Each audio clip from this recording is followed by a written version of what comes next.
Perkenalkan, saya Lutfi. Waalaikumsalam, saya Humayafni, mahasiswa BKI. Jadi Mbak Lutfi dari mana? Saya dari Bekasi, tapi saya kuliah di Solo. Oh, kuliah di Solo. Ya, jadi saya kesini ingin meminta bantuan Mbak Humay untuk membantu saya memecahkan sedikit masalah saya. Berarti Mbak Lutfi ingin melakukan sesi konseling dengan saya. Ya, Sebelumnya Mbak Lutfi udah pernah melakukan sesi konseling? belum pernah. Oh, berarti ini pertama kali ya? Ya, Oh ya, jadi proses konseling itu adalah proses pemberian bantuan kepada klien dari konselor untuk memecahkan suatu masalah. Seperti saat ini, saya sebagai konselor, Mbak Lutfi sebagai klien memecahkan masalah Mbak Lutfi sendiri. Nah, dalam konseling itu ada dua asas, yaitu asas keterbukaan dan asas kerahasiaan. Nah, asas kerahasiaan ini Mbak Lutfiana tenang saja, yakin kepada saya bahwa cerita yang Mbak Lutfi ceritakan kepada saya akan terjamin kerahasiaannya, karena saya tidak akan menyebarkan atau menceritakan cerita Mbak Lutfi kepada siapapun gitu. Dan asas keterbukaan, Mbak Lutfi saya minta untuk terbuka dan jujur apa yang Mbak Lutfi rasakan agar proses konseling ini dapat berjalan dengan lancar. Nah, sesi konseling ini terdapat 30 sampai 40 menit sesi konseling. Nah, ketika nanti 30 sampai 40 menit konseling ini belum selesai, masalah belum terselesaikan, Mbak Lutfi dan saya akan melakukan sesi konseling lagi di sesi selanjutnya, dan akan kita jadwalkan setelah ini gitu.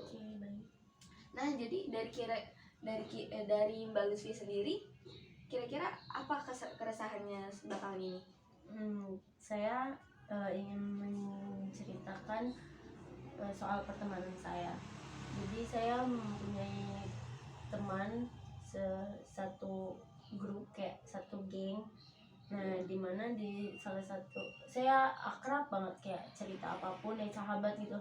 Tapi sampai di satu hari saya baru mengetahui kalau salah satu dari sahabat saya itu ada yang berkhianat. Jadi kayak ya pokoknya nggak baik lah gitu. Sedangkan saya tuh udah berteman tuh lama, kayak udah jadi sahabat banget lah. Saya mengetahui kalau misalnya teman saya itu jadi saya berteman kan bukan cuma dengan dia saja, mereka saja, tapi saya berteman dengan yang lain. Maksudnya saya masuk grup yang lain atau berteman dengan teman-teman saya yang lain. Dan terus abis itu jadi teman saya ini yang saya ceritakan ini, yang berkhianat ini, dia ternyata selalu memakai nama saya untuk bisa berteman dengan orang-orang. Jadi kayak misalnya dia ingin masuk grup yang satunya, dia selalu membawa nama saya, seakan-akan saya yang menjadi masalah di situ. Kayak contoh, dia masuk ke grup A gitu, terus dia membawa nama saya, seakan-akan saya menjadikan grup A seperti itu. Terus saya baru mengetahui, saya sangat kecewa, saya sangat sakit hati karena itu sahabat saya gitu. Saya menceritakan apapun gitu. Nah, saya sangat sedih di situ. Itu sih. Oh, berarti Mbak Lutfiana merasa dikhianati karena teman Mbak Lutfiana teman yang ternyata deket banget ini berkhianat dengan cara mengadu domba ke teman-teman Mbak Lutfi yang lain. Iya, gitu. seperti itu.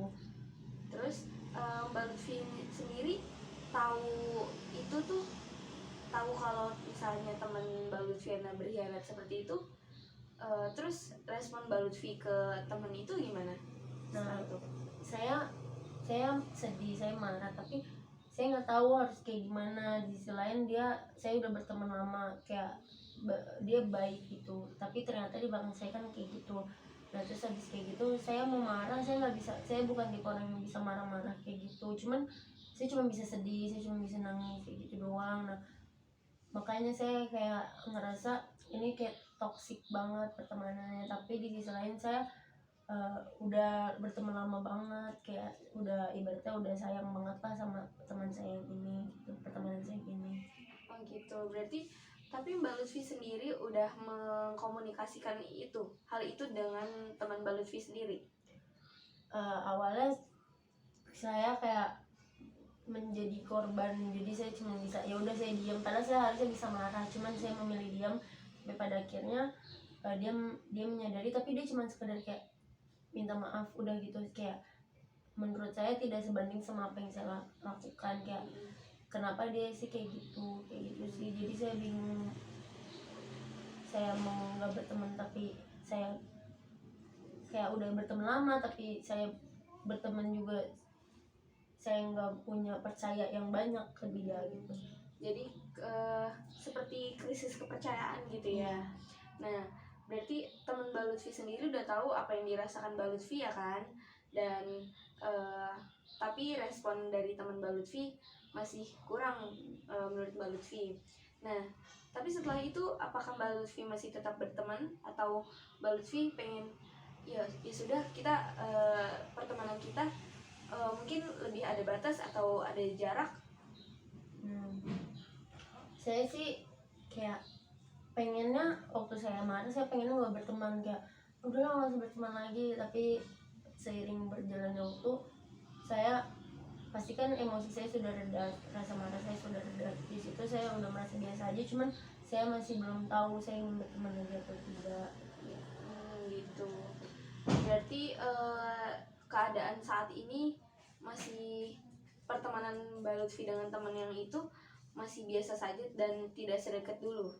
Iya, tidak sedekat dulu. Nah, berarti sekarang apa yang diharapkan Mbak Lutfi dengan pertemanan Mbak Lutfi saat ini? Karena Mbak Lutfi sendiri tahu pertemanan ini kurang baik bagi Mbak Lutfi ya kan? Yang saya harapin sih saya masih bisa berteman, tapi mungkin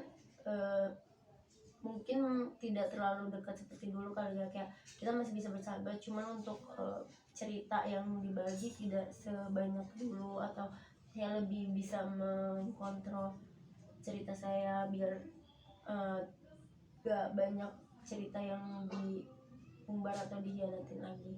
Oh iya, berarti biar mencegah tidak dihianati untuk kedua kalinya, Mbak Lutfi menjaga jarak dan tidak sedekat dulu ya kan. Dan Mbak Lutfi sendiri pun sadar kalau misalkan Mbak Lutfi punya banyak teman kan selain dia, banyak orang-orang yang sayang seperti dengan Mbak Lutfi. Dan it's okay untuk Mbak Lutfi ngekat teman Mbak Lutfi yang ini karena dirasa teman ini tidak baik untuk Mbak Lutfi. Dan kalaupun dilanjutkan krisis kepercayaan kepada teman Mbak Lutfi sendiri pun juga sudah tidak sepercaya dulu ya kan. Iya, mungkin kayak memberi jarak, kayak saya akan memberi jarak dan tidak oversharing lah. Iya. Secerita secukupnya aja ke teman saya ini. Iya. Jadi menurut saya, saran saya sih benar tindakan yang Mbak Lutfi lakukan untuk tetap berteman tapi tidak tapi memberi jarak, tidak sedekat dulu karena namanya sudah krisis kepercayaan dengan teman Mbak Lutfi dan sudah takut dihianati untuk dua kalinya. Dan Mbak Lutfi pun sadar kalau misalnya Mbak Lutfi punya teman-teman yang lain.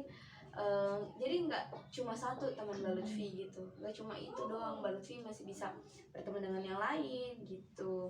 Dan apa yang temannya Mbak Lutfi ceritakan kepada teman-teman yang lain juga itu kan belum tentu benar kan, bisa saja itu ditambahi bumbu-bumbu yang tidak sesuai fakta gitu. Iya, ya saya jadi tahu apa yang harus saya lakukan.